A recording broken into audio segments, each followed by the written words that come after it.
Hello everybody, welcome back to another episode of the Access Blockbusters Pod. Welcome back to episode number 103. Guys, thank you so much for joining us as we look forward, as we look ahead to, it's upon us, guys. The craziness is upon us. It happens so fast, but I feel like I say the same thing in April and in March. I'm like, oh, there's not a whole lot of movies coming out, and then boom, every single week there's something new coming out. And I looked at the tickets that I have on my AMC account, and I was like, oh my gosh, Running Man and Wicked and Knives Out's coming out, and Stranger Things is coming out, and Zootopia and Five Nights. It's all happening right now, guys. It's going to be a crazy end of the year. I'm going to try to balance everything. Obviously, want to take some time to be with family and do some personal things as well as the holidays come up, but we'll try to navigate all of that with the podcast. And we'll see where we go from there. But guys, thank you so much. We are still on the road to 2,000 subscribers. We are so close, guys, so close. So if you could subscribe, if you haven't subscribed to the Access Blockbusters YouTube channel, make sure to do so. Give this video a like and let me know what you think about it in the comments down below. If you're interested in the audio-only platforms, that is where the podcast is posted first in full. It goes up on YouTube a few days later in full, but then the segments are clipped out and posted in the coming days. But if you want to listen to the full podcast as soon as possible, it is on Apple Podcasts, Spotify, and Overcast, so you can check it out on those platforms. And if you're interested in becoming a member as well, you can get the video versions of the podcast and all the clips as early as possible as well. Guys, we have some interesting things to dive into this week, so without further ado, let's dive into the topics. Alrighty, guys, in a couple months, actually in less than a couple months, we will be under a year away from one of the biggest movies in a long, long time. Biggest probably in terms of box office, but also in terms of the pressure that it faces. That is, of course, Avengers Doomsday. Now, a year seems like a long time, but once you start ticking down the months from 12 and you start saying, okay, it's now 11 months away, 10 months away, then you start getting into teaser trailer territory. There have been a lot of rumors and reports about a teaser trailer coming in December. Maybe, it's possible. An example that I remember is The Force Awakens. They released a teaser trailer for that, very short, 30-45 seconds with Han and Chewie, a year before The Force Awakens came out. So for big event films, they might do that. But even for Infinity War and Endgame, and those were arguably the two biggest films that Marvel has ever done, they didn't release those first teasers until December, I think, maybe November of the year before. So that's only about 6 months prior to the movies coming out, less than 6 months. So who knows, right? Maybe they want to really get the buzz going for Robert Downey Jr. as Doctor Doom. But all that being said, aside from a rumored teaser trailer, which of course we'll cover if we can in December, if I'm not away from the mic, there are a couple other interesting things that just popped up about Avengers Doomsday that I want to talk about in terms of a conversation starter. So first of all, Simu Liu, who plays Shang-Chi, love Shang-Chi, by the way. Have I said that before on the Access Blockbusters YouTube channel? I love Shang-Chi. Anyways, he had some comments just about Avengers Doomsday, and I don't think his comments alone were enough to make a segment about, but I think that it's fun to attach them to the main brunt of this segment here. So just wanted to read a couple quotes out here. He was giving an interview, and he had this to say. He says, quote, "I mean, there are just so many actors in it, and getting to work with those people as peers is really incredible because I grew up watching so many of them." He also, this is just me talking, he also earlier this month, I think, was at a panel, and he referred to the fact that he might and probably does have scenes with Ian McKellen and Patrick Stewart. And I mean, can you imagine that? If me, like I grew up watching someone like Hugh Jackman, for example, and then in 20 years, I got to stand alongside Hugh Jackman on a movie set, that would be incredible. So I think that's amazing for someone like Simu Liu. And then he says, quote, "It feels in a lot of ways like a love letter to the entire genre of superhero movies. And I think there's something really fun about that." He says that the film is, quote, "for all the misfits and the weirdos and the underdogs that grew up reading comic books and feeling like there was hope for them." And then he says, "a hope for them somehow, that it didn't matter if they didn't fit in. I think that's always a special place. There's always a special place in my heart for that entire genre." Now, if you kind of read between the lines here, that feels very X-Men adjacent, doesn't it?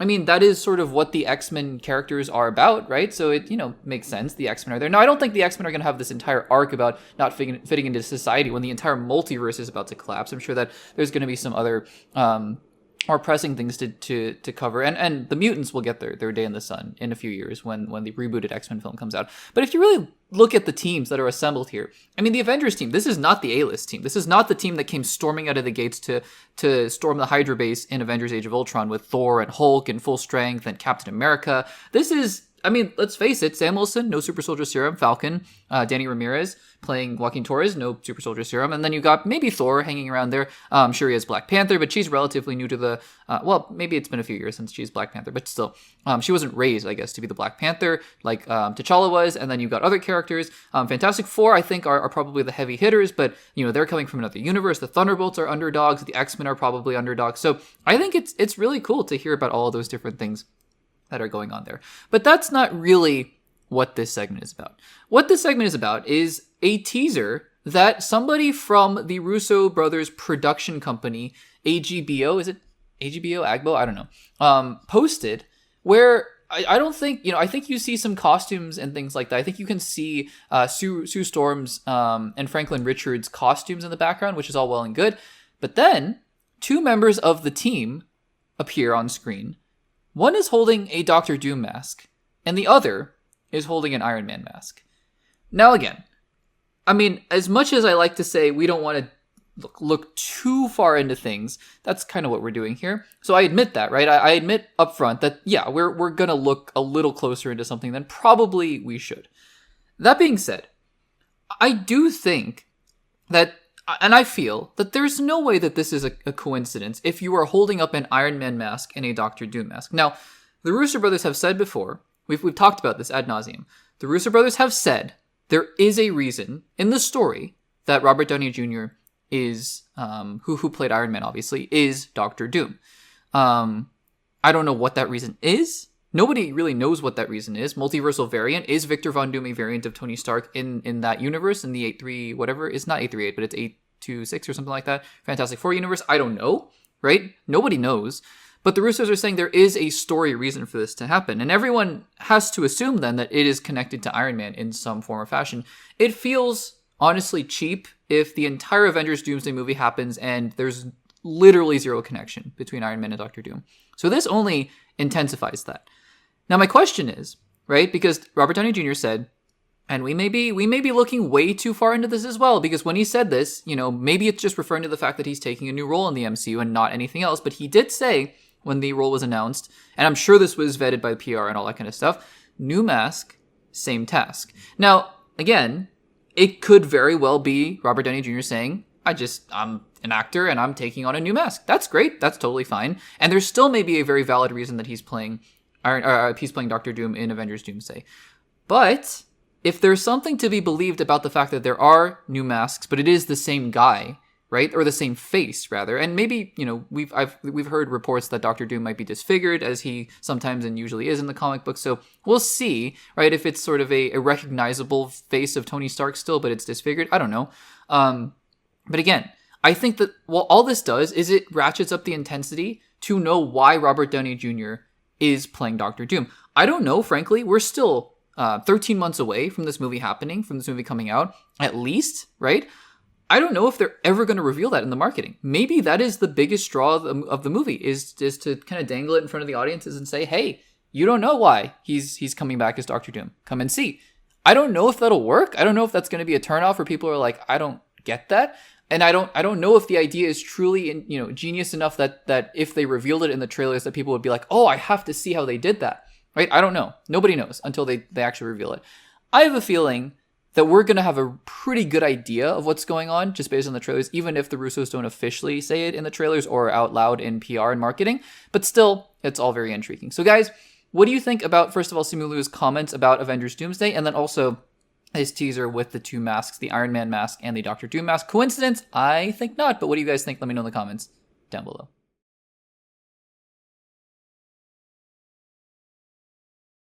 Alrighty guys, FNAF. FNAF is a sound, a syllable, an acronym that might mean nothing to some of you guys. It might just sound like gibberish, but to a lot of people, it actually is pretty meaningful. FNAF, Five Nights at Freddy's, one of the biggest surprise game franchises in recent memory. I think it was 2014 or 2015. No, 2012. It was a long time ago when the first FNAF game came out. And it was just a little indie game that spawned into this mega franchise with now PlayStation video games and book series and a la Goosebumps, you know, those kinds of books. And now 2 movies. Because we are here to talk about the second trailer for Five Nights at Freddy's 2, or FNAF 2.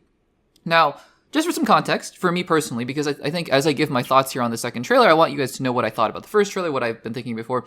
I grew up really interested in FNAF. Not so much the games, because again, I've said this many times before, I'm not interested in being scared so much, but I loved watching the Let's Plays and Markiplier, and more than anything, I loved the game theories and the lore, because that's really what captivated my interest. I don't know if you can tell, just maybe, I love stories. I love storytelling, I love listening to stories, and the story of FNAF is just fascinating to me, at least at the beginning. Now it's kind of gone off the rails in my opinion, but at the beginning it was just so interesting to kind of try to piece those things together and figure out what was going on in those first 4 games at the very least.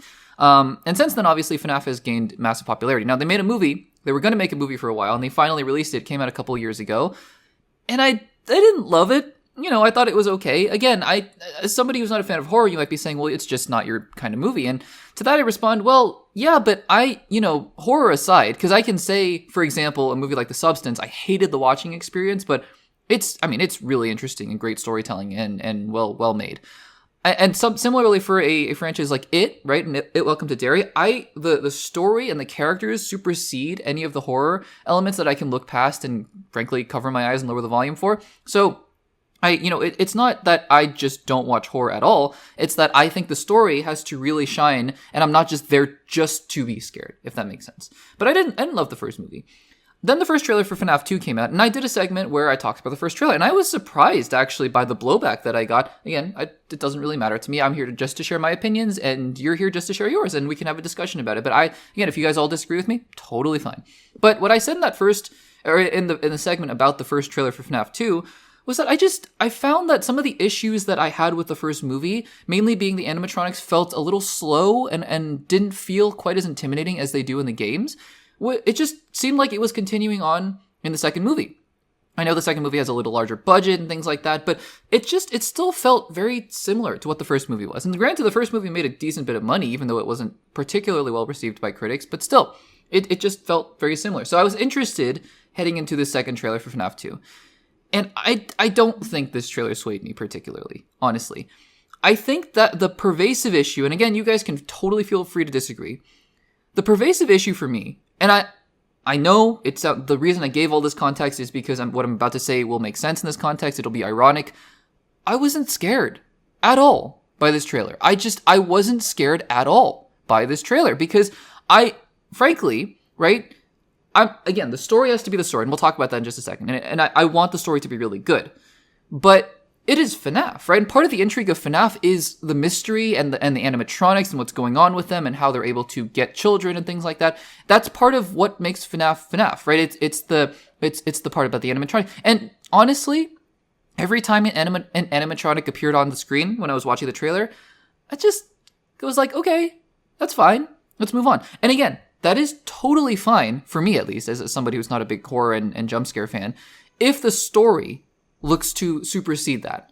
And from this trailer, the story just looks samey, looks kind of similar. I'm not here just to hate. Trust me, guys. I would love nothing more if I walked out of FNAF 2, the movie, and said, wow, this is the best movie I've seen all year. I would love nothing more than that for that to happen in any movie that I watch, because then it means it was a worthwhile experience.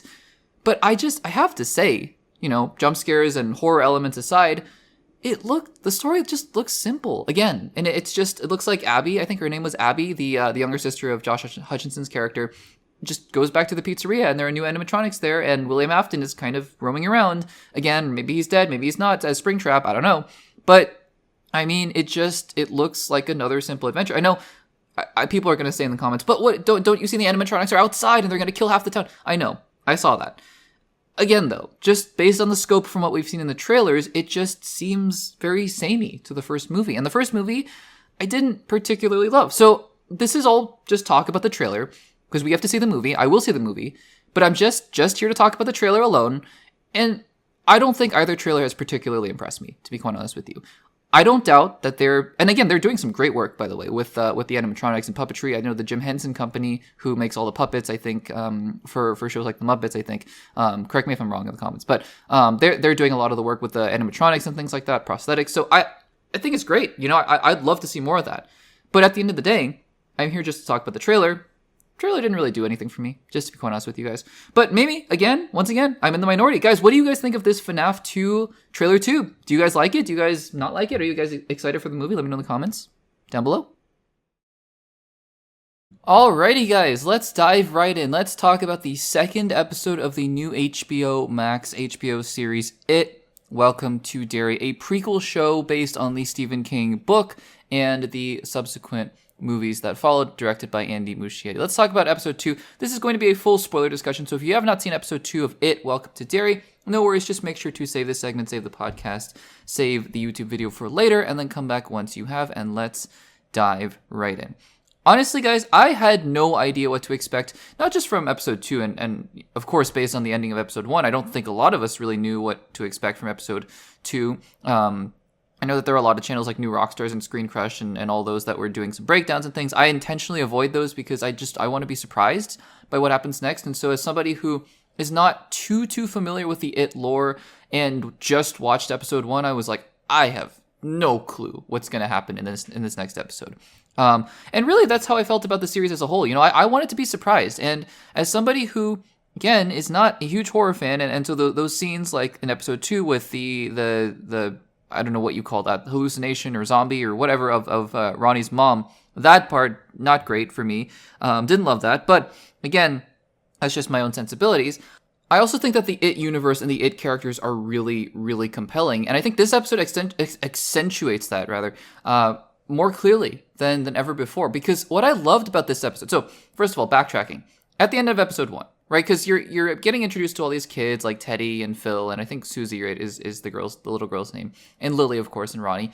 But you're like, oh, okay, so this is maybe the new band of the Losers Club and the first It, and you know maybe that's what we're setting up here, and it's gonna follow the same track. And then at the end of episode 1, all of those things just thrown right out the window because, well, that crazy demon creature kills 3 of them, right? I think 3 of them, and so, you know, all of a sudden you're left in the state of, I have no idea what's going on.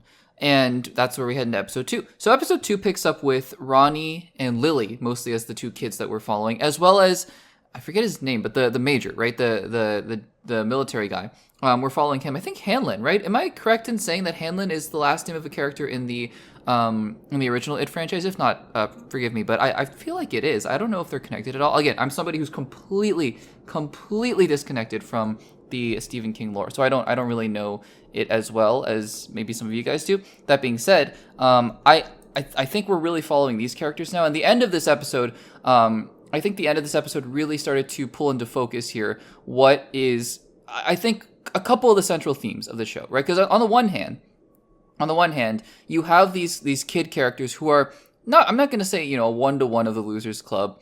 I don't think they're doing the exact same thing here, but I think that they're doing something pretty similar in the sense that you're following kid characters because that's the whole thing of Pennywise, is that he wants to attack kids. But then on the other hand, right? Because I think in the first It movie, the adults were not really there, and in the second movie, you know, they were adults, but they were the grown-up versions of those kids. So, you know, they are adults. But I think what this It series is doing also in an interesting way is giving an exploration of how the adults are seeing whatever this phenomena is, and perhaps giving an origin story of Pennywise himself. Because it's almost like the you know, conspiracy theories of testing sites for aliens and things like that. That's what they're doing. They're digging up well, they don't know what they're digging up, but they're digging up Pennywise is what we're presuming, right?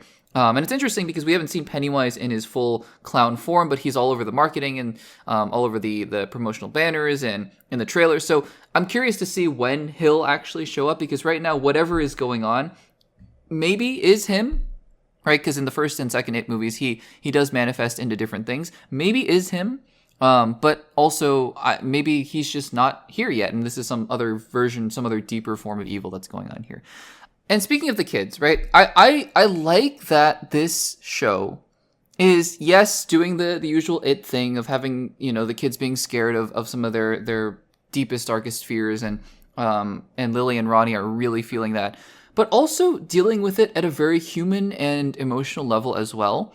I think that's one of the strengths of this franchise, is being able to dig deep into these characters, not just for the sake of scaring them, right? Or for the sake of really diving into what is driving them, what scares them, what truly frightens them and worries them, gives them anxiety. And for Ronnie, it's her dad being taken away, which is what happens at the end of this episode. And you can see that's why there's a rift forming between her and Lily as Lily is sent to this camp, right?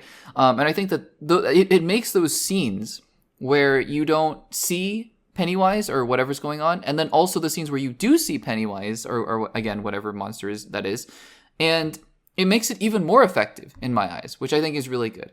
I will say, for Lily in particular, I don't know how I would react the day after I watched 3 kids die by a giant demon monster. So this is all just presumption on my part. It feels like she's alarmingly, I'm not going to say okay, because she clearly is distraught, but I would be just debilitated if I saw what Lily saw. I witnessed what Lily witnessed. That's just me.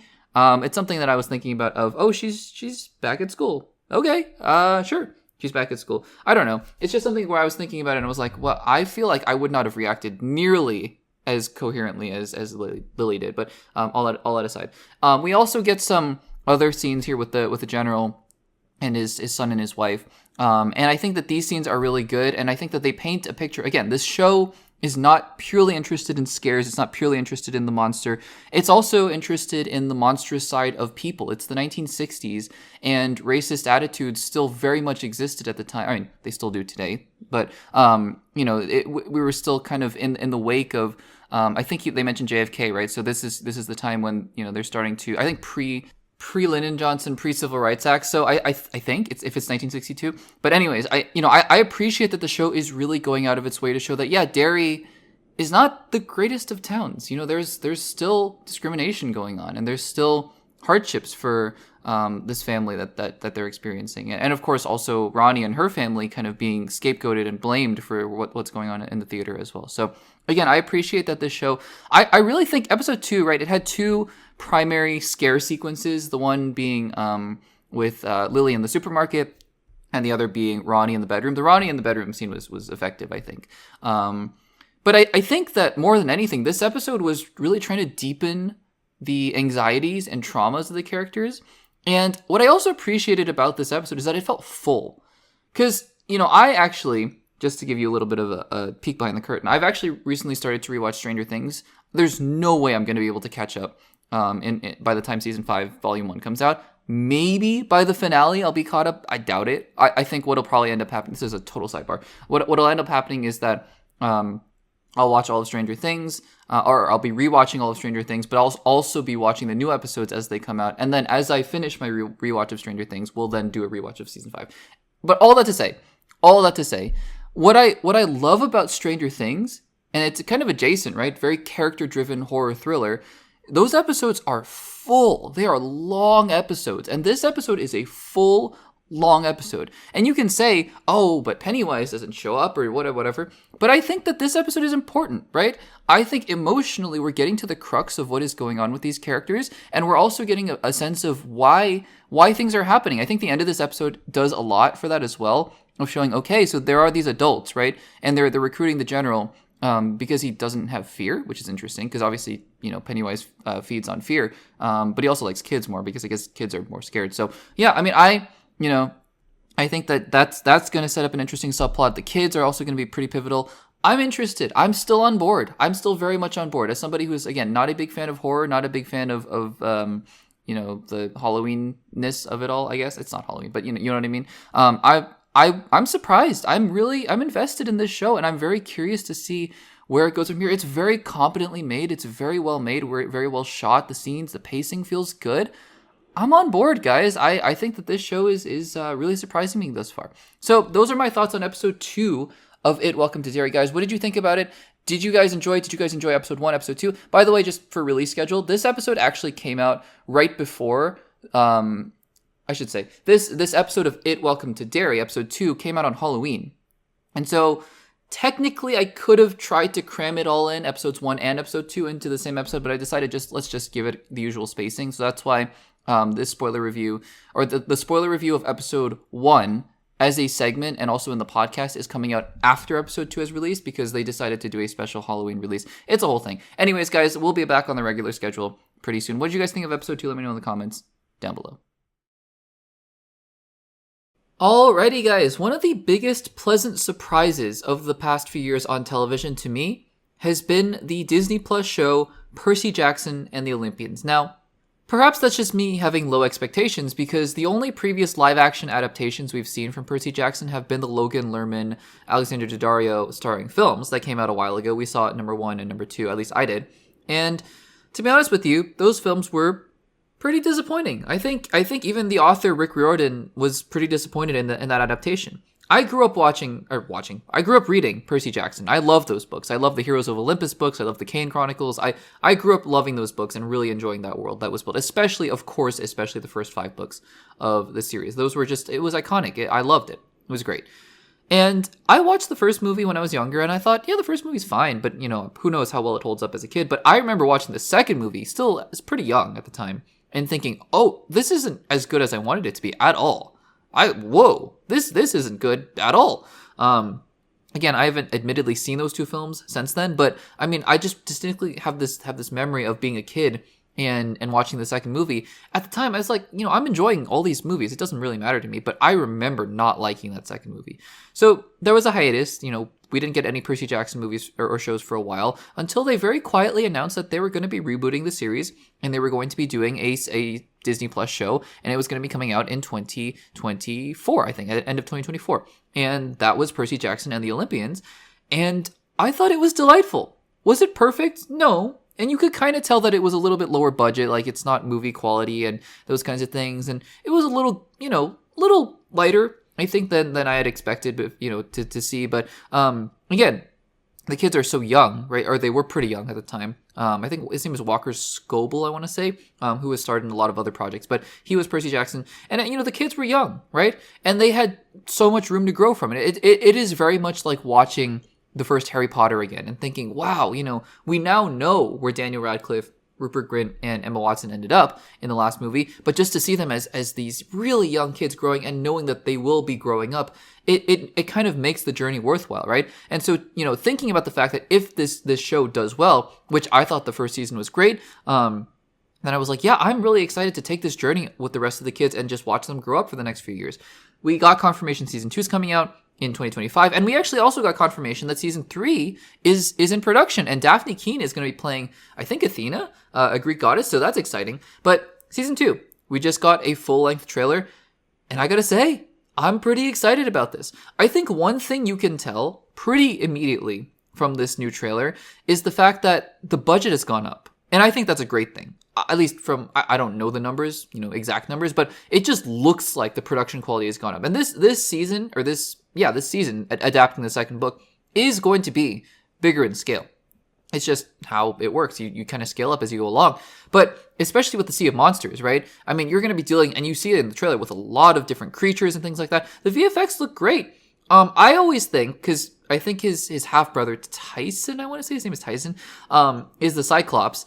And I have to say, I don't know if any amount of VFX will be able to get me over the hump of it. It just always looks weird when you have a Cyclops that looks like that, a humanoid kind of Cyclops, not a giant monster Cyclops, but like a human-sized figure Cyclops with just an eyeball on his forehead. It's the same kind of VFX of, Doctor Strange with his third eye. Everyone was like, it looks awful, and yeah, it looks bad. But also, I'm like, is there a way to even make that look good? Because it's just so jarring and unnatural to have that be there. So yeah, I mean, I don't think this version of Tyson looks great particularly, but that's because I don't think you could really do it well at all. That's just a personal nitpick and a personal gripe, because he's obviously going to be a central character in this season. But I love that the scale is going up while still maintaining the integrity of the characters. You see Luke again, Percy, Annabeth, and Grover. Of course, Grover is going to be, he's not going to be I guess he won't be a big character in terms of the action, but he's going to be a pivotal character in the story, which I think is good.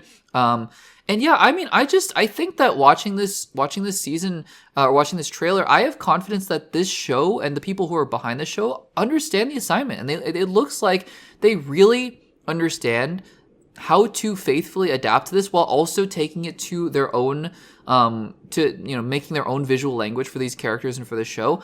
I think it looks great. I honestly, this quietly could turn into one of the better adaptations of a young adult fiction book in a long time, a young adult fiction series, I should say, in a long time. I just think that if they continue on this trajectory where you take all the good things from first season, you take all the, all the lessons learned, and you continue to mold and adapt this show and allow it to evolve, and also continue to build up the scale. Eventually, we're going to get to Olympus, we're going to get to Labyrinths and things like that. It's going to be really fun, hopefully, if we can get to a 4th, 3rd, and 5th season. I think this it has all the potential in the world to be great. So I am very, very, very excited about this. Guys, have you seen the new trailer for Percy Jackson and the Olympians Season 2, The Sea of Monsters? Let me know in the comments down below. Alrighty, guys, we are just a few weeks away from the launch and the debut of perhaps one of my most anticipated shows of all time, Stranger Things Season 5. Again, one of my favorite shows ever. I love it. I'm so excited, but also so not ready to be devastated. I think that it's going to be one of the most devastating seasons of television that I've seen in a while. I'm not ready, but I'm also so ready for it.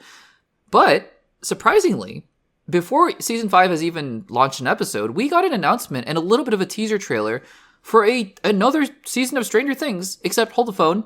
It's not really another season of Stranger Things. It's actually a spin-off show. And not only is it a spin-off show, it's an animated spin-off show. We knew for a while, actually, I think we'd heard for a while that the Duffer Brothers, who are the creators and executive producers of Stranger Things, had been working on some spin-off ideas for the show, which, of course, I mean, Stranger Things really, maybe you guys don't remember this, but Stranger Things is really what gave Netflix what it is today, the essence of what it is today. Stranger Things was the first Netflix original show that just really catapulted the platform into new heights. It was around 2015 and 2016. It just carried the show into what it is today, into the global streamer that it is today. And now you have your K-pop Demon Hunters that we'll talk about later on, and your Squid Games and other shows. But yeah, I mean, Netflix, it really was made by Stranger Things. And so, of course, I mean, yes, you want the story to end in a way that feels satisfying and narratively satisfying. You don't want this story, especially a story like this, where it's not a sitcom that could go on for a long, long time. You want the story to end. I mean, it has to end, right? And it feels like it's reaching a natural conclusion with Vecna and all that kind of stuff. But you also, understandably, if you're Netflix, don't want to lose grip of the property, right? And if the Duffer Brothers are still game, which it seems like they are because they're a part of this, then yeah, keep making spinoffs and keep doing things. Now, the interesting thing about all of this is that this is actually not a direct spinoff. It's not like, oh, it takes place somewhere else in the United States, but it's still obviously with the mythology of the Upside Down and all that kind of stuff. It actually looks like it's still going to be revolving around the characters of the Stranger Things universe. So it actually is still going to be Stranger Things. The title of the spinoff is called Stranger Things Tales from 85. Now, if you're thinking about that, 85... because I think Stranger Things Season 5 takes place in 1987, right? So 85 is still within the realm of the timeline of Stranger Things, the show. And so as I read the title first and I was like, okay, so does that mean it's going to be taking place elsewhere while things are going on in the Stranger Things universe? No. It looks like it's going to be taking place with these characters between seasons 2 and 3 is what they confirmed in this little teaser. Now, the interesting thing about all this, of course, so they confirmed that there will be a new voice cast, and they'll be, it'll be the characters Will and Dustin and Lucas and Max and all of them. But the interesting thing, and I've been trying to rewatch Stranger Things when I can. I've been busy, so I haven't really gotten through many episodes, like only a couple thus far. By the way, loving the show, watching it again. It's amazing. It's so good. Anyways, guys. But one of the interesting things, and I'll have to do a rewatch eventually of seasons 2 and 3 to kind of understand what the bridge is between those two seasons, because one of the things that really stands out about Stranger Things is that between seasons, there's some time that passes between all of them. The characters grow up a little bit, and, I'm sure it was in part to account for the fact that the kids are growing up, but also just the fact that each new season kind of takes place in a different season of life. So yeah, feasibly, there are a lot of adventures that these characters could have gotten up to. I don't remember, because season 3 is the summer episode. It's the one, and it's the one that people don't like, which that's fine. I really like season 3, but that's fine. But it's the one in summer. And so, the season picks up, I believe, and everything's kind of cool, and everyone's kind of being a teenager and growing up and all that kind of stuff. There was no real indication from what I remember. Now, maybe I missed a line here or there where they refer to some crazy thing that happened over this, before the summer, right? But really, what I remember from season 3 is that, oh yeah, you just start out and Steve and Dustin are best friends, and Steve's working at Scoops Ahoy and all that kind of stuff. And so it'll be interesting if they try to fit a whole other adventure, a whole other story that is just not referenced in season 3 at all. Because again, I mean, it fits in the timeline. I just think that it'll be interesting to explain why something happened that was pretty significant that just did not need to be rehashed in season 3, or just did not have any impact on the events of season 3 or 4. Maybe they do. Maybe they find a really clever way to do that. But for now, I mean, I'm just curious because it is confirmed that it's not just it's not just an adventure of the kids that they're having where, we're just biking around and having fun. They're going to be fighting monsters and things like that. Paranormal activity, I think, is what the description said for the show. So I'd be very curious to see what that looks like. Guys, what do you think about this? A spinoff for Stranger Things, or a prequel, spinoff, sequel, I don't even know what to call this, but a spinoff animated show, Stranger Things Tales from 85, is announced. Let me know what you think about this in the comments down below. Alrighty, guys, even before hitting record on this segment, even before I had watched the trailer, even though I knew it was out, even before this trailer even came out, even before all of that, when this movie was announced that we're going to be talking about here, I mean, all of us knew. All of us had to have known. This was going to be a lightning rod. This movie was going to be a lightning rod. So let's talk about this new trailer for the Michael Jackson biopic, Michael. Now, I feel like, and I really think I do need to preface this segment with just the fact that let's acknowledge that Michael Jackson's life is messy. I mean, there are, and I'm not here to make any sorts of, this is not what this channel is for, by the way. We're not going to deep dive into any of that kind of stuff. I mean, you can go read online and you can go look up what people said and all those, what happened, but that's not what we're here for. And frankly, I'm not as, I was not super deep into the weeds of all the kind of stuff that was happening later on in his life. All to say, though, Michael Jackson, his life, just as it is with any musician, it seems like, any big musician that they've made a biopic about, like Freddie Mercury and all, like people's lives are messy. And Michael Jackson's seems especially so.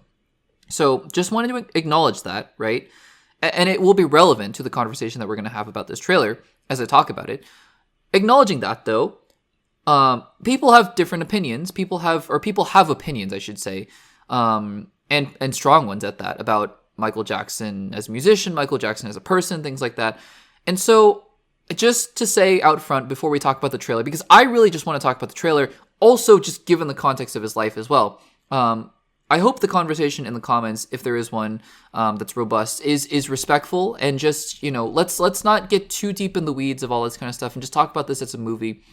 Given the fact that it's impossible to talk about a Michael Jackson biopic in a complete vacuum and just say, oh, look at this trailer. It's impossible because it is a biopic movie. And even if the movie takes creative liberties and licenses, it's still built and made in the context of his life. So just want to put that out there.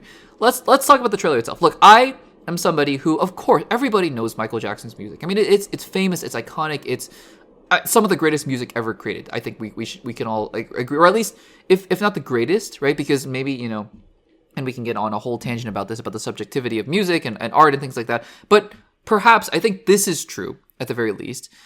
Some of the most influential music ever made is Michael Jackson's music. So we all know that, right? We all know the music that he's made.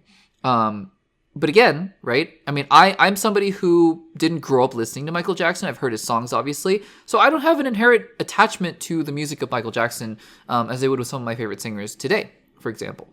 But obviously, you know the magnitude of Michael Jackson. Again, to just quickly reiterate that, yes, there were things that happened with him in his life and things that he, let's just say, was in the news for later on in his life that are irrelevant to his biopic.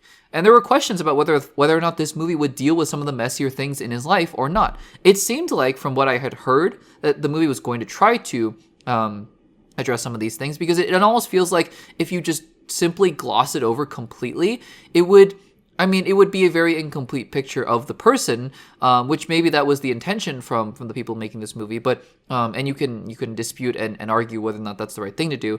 But again, I mean, it would be an incomplete picture, right? So I was very curious just to see from this first trailer, what was the image going to be? And frankly, I mean, it's a teaser trailer, right? It's a first trailer. The movie's going to be coming out in April. It seems like it's very focused on him as a musician. In the trailer, And it's not selling itself as a movie about, come watch the Michael Jackson biopic where you get to see all the drama unfold. It doesn't seem like it's going in that direction. It seems like, just from the trailer, that it's going to be focused on the music. And again, if this movie, and it's not, I recognize that it's not, if this movie was about a fictional character, a completely fictional character, and the movie was like, hey, let's just look at how a great musician was born, then people would be like, okay, great, fine.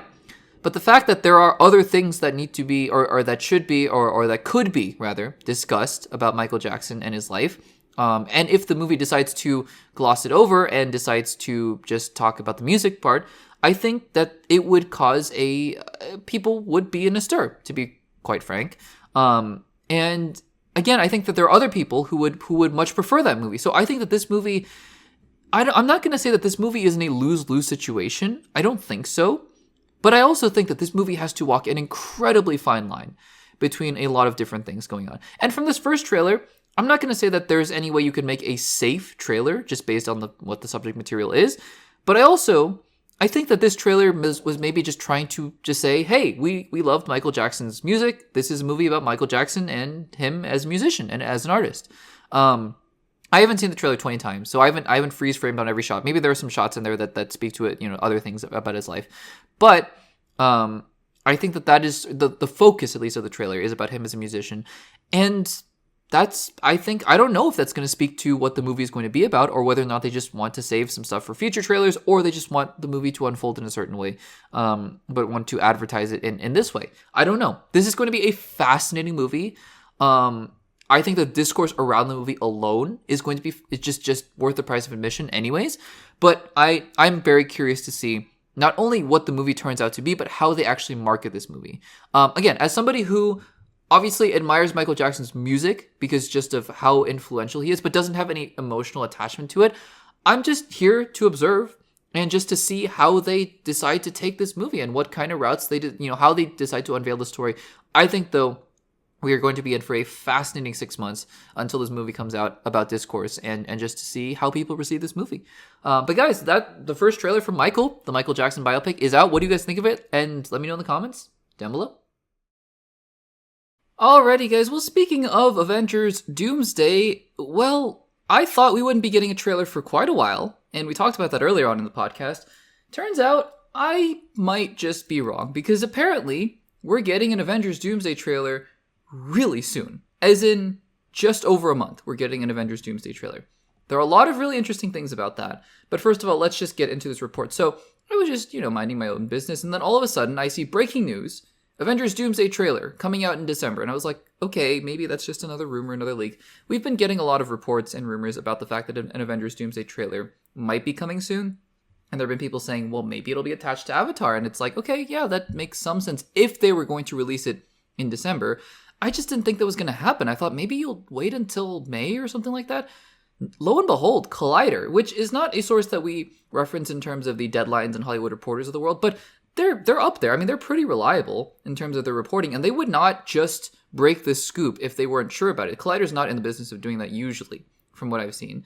And Collider has said they have confirmation that Avengers Doomsday will be getting a trailer in December, and it will be playing attached to Avatar Fire and Ash, much in the same way that the Avatar Fire and Ash trailer was attached to, I want to say, Fantastic Four First Steps. I think the Avengers Doomsday trailer is going to be attached to Avatar Fire and Ash. That means as soon as December 18th, which is the Thursday night preview, which is probably when I'll see Avatar Fire and Ash, I hope so, that is as soon as we could be getting an Avengers Doomsday trailer.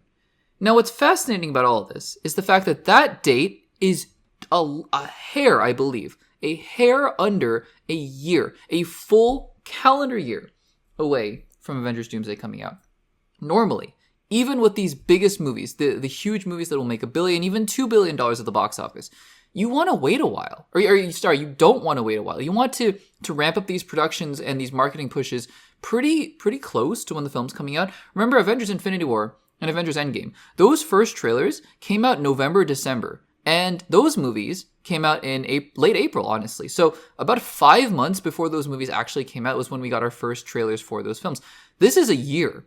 It's almost unprecedented. I say almost because I talked about this earlier. The only other example that I can think of in recent memory where this actually has happened, and the film went on to be successful, was Star Wars The Force Awakens. That first teaser trailer for Star Wars The Force Awakens, the one where you see Kylo Ren's lightsaber for the first time, and you see, I believe Han and Chewie showed up at the very end, and the Millennium Falcon and all that kind of stuff. That trailer came out December 2014, and Star Wars The Force Awakens came out December 2015. So there are exceptions, right? And I would argue that Star Wars The Force Awakens, the reason it did that was to A, obviously show people that, hey, there's going to be a new Star Wars movie coming out, and B, to really just announce the fact that Star Wars itself is back. I think that that's something that people just didn't know at the time. And so, and I say people, the general movie-going audience, because, again, we live in our own bubble. We live in the world where we know all these rumors and leaks and these kinds of things.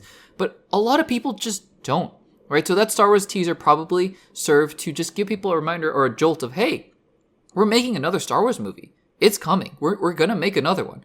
So, in my mind, does Avengers Doomsday warrant this same kind of treatment? Well, on the one hand, yeah, maybe. Maybe the world needs to know that, hey, another Avengers movie is coming. You haven't seen one since 2019. You haven't seen one since Avengers Endgame. Another one is coming. You're going to get another Avengers movie. And B, to make that big announcement that not only is another Avengers movie coming, but Robert Downey Jr. is coming back. Does Avengers Doomsday warrant that? In my eyes, probably not. I still think, and maybe they think, right? Maybe they think their best shot at getting this in front of the most eyeballs is Avatar Fire and Ash, because Avatar Fire and Ash, let's face it, is probably steamrolling towards $2 billion. It's just how it works. And so maybe they think that the most eyeballs they can get on this trailer is in front of Avatar before Avengers Doomsday. But a year is a long time. I mean, think about what happens if you just drop this trailer in May. Not even in front of a movie, just drop it in May. And you see the last two shots of the trailer is a hooded figure turning around. I mean, you see Doctor Doom throughout the trailer, but then you see the hooded figure, his back face towards, I don't know, Doctor Strange or Patrick Stewart or something like that, Ian McKellen. And he turns around, unveils the mask, and it's Robert Downey Jr. That would break the internet on its own, right? You don't need Avatar Fire and Ash to do something like that, to generate that momentum. And it would make a little more sense in my eyes to just have it be a little closer to the movie. Again, though, do I think that this is going to be harmful? No, but I think that it'll get people talking for a while. But then, what? You're not going to release another trailer, I don't think, until June or July at the very earliest. And then you're just going to have to wait for a long time for another piece of footage. So I don't know. Maybe it's going to be smart. Maybe it's going to be the most mind-blowing trailer ever, and they get the most buzz that anyone's ever gotten from a trailer. I doubt it. And again, I would have preferred they had started their marketing campaign in full force next summer. But again, I'm not Disney. You know, maybe I would have attached it to Spider-Man No Way Home, or Spider-Man Brand New Day, rather. But again, that's just me. So guys, what do you think about this? Are you excited for the potential fact that Avengers Doomsday will be getting a first teaser trailer in front of Avatar Fire and Ash in just about a month? Let me know in the comments down below. Alrighty guys, we are back on the Access Blockbusters YouTube channel to talk about everybody's favorite topic in the world, at least right now, K-pop Demon Hunters, because now we actually have some news on a sequel. Because the sequel was going to come. When K-pop Demon Hunters became basically the #1 movie in the world, and it again, we're talking about streaming numbers for sure. It didn't, obviously it made some history at the box office, which we talked about earlier on in the podcast series. But I mean, K-pop Demon Hunters, it took over the world, right? I've from anecdotes and from what I've seen, it was one of the most popular Halloween costumes of the year. It probably will be for a long, long time. It was inevitable. And we knew that they were going to make sequels for this movie. And I think that there were even rumors and rumblings. I don't know if this has been confirmed as of right now, but I think we've at least gotten rumors and rumblings of the fact that there's going to be a live action remake or adaptation or something like that of the film as well. But K-pop Demon Hunters 2 is a foregone conclusion. Of course it's going to be made. And so we all knew that. And I was thinking, okay, maybe early 2027, maybe late 2026. Who knows? Capitalize on the momentum. No. K-pop Demon Hunters 2 is going to be coming out, according to reports, going to be coming out in 2029. 2029, literally in 3 to 4 years, K-pop Demon Hunters 2 is going to be coming out. So according to reports, and this is coming from all the major trades, including Deadline, which is where I'm reading this article from, K-pop Demon Hunters 2 eyes 2029 release. That's basically the only news that's in this. Like, there's nothing else really about what's going on there and why that's happening. But the fact that it's 2029. Let's talk about the reasons why this could be. First of all, I believe that K-pop Demon Hunters use the same animation style and team as Spider-Man Into the Spider-Verse. Lo and behold, Spider-Man Into the Spider-Verse also has been undergoing massive delays, especially the third film. The second film was delayed, I think, a little bit as well, but the third film has just been getting pushed, and there was some controversy around the animations and the way that the VFX artists were being treated. So if they're using a similar style of animation that just takes a long time, then it makes some sense. 2029 seems crazy far away, and it is. I mean, think about this. Again, politics aside, we're not talking about politics, just an objective factor just to illustrate how long this is. We're going to have a new president in 2029. The 2028 Olympics will be over. This is forever away. I mean, it really isn't, right? It's gonna happen. But 2029 is a long time in the future. I don't know. I mean, I obviously, if you're gonna make a K-pop Demon Hunters 2, make it the best quality you can. But I feel like, and again, I'm not advocating at all for overworking anybody, any animators and people like that. I want, everyone to be paid fairly and work fair hours and things like that. But again, I mean, I'm not going to say it's unprecedented that you announce a sequel now and then have it come out in 4 years, but it's really rare that this kind of thing happens. Like, for example, Shang-Chi 2 hasn't happened yet, and it's going to be about close to 10 years. Not 10 years, but literally like 7-8 years between 1 and 2. But that's not because they started production on it, and the production took 7 years. This is basically saying, yeah, we'll probably get started soon on production. You have to imagine they're going to get started soon on this, and it's going to take 4 years. It speaks to the level of animation that's probably required for this movie, but you have to wonder, in the meantime, how are they going to be able to capitalize and continue the momentum? Because a lot of things change in 4 years. 4 years ago, we didn't even know Squid Game was a thing, and Squid Game took over the world, right? For at least a little bit of time. And then it's faded. It's since faded. Squid Game was the most popular Netflix show at the time. And now it's had kind of a disappointing seasons 2 and 3, and now it's just kind of faded from the background. Will the same thing happen with K-pop Demon Hunters? Well, I mean, trends seem to indicate that, it's a more family-oriented show. It's a musical, so there's catchy music. So I doubt it, but still, it kind of shocked me to see that number 2029. We'll have to see. Maybe things will get moved up. Maybe it's literally the first day of 2029. It's still way far away. But again, we'll have to see how that progresses. Guys, what do you make of the fact that K-pop Demon Hunters 2 is coming out in almost 4 years? Let me know in the comments down below.